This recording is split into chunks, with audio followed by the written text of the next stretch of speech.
This week's Mindfulness for Health course is about not fighting gravity as much.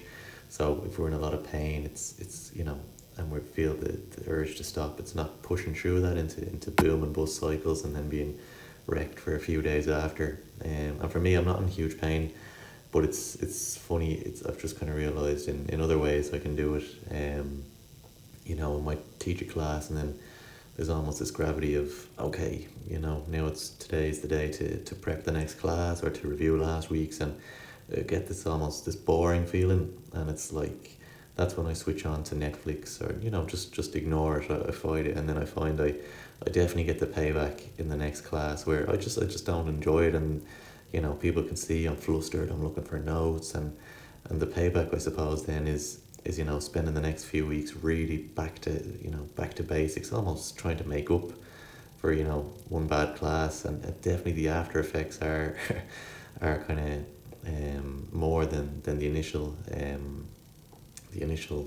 small request of that time doing the lesson plan. And I suppose that's what I'm actually learning is, I would do, well, a lot of my teaching career up until this point has been very, boom and bust. And I'm kind of opening up to this side that when I do practice that kind of boring feeling or going with the gravity, and I prep the lesson, there's definitely a sense of much more integrated.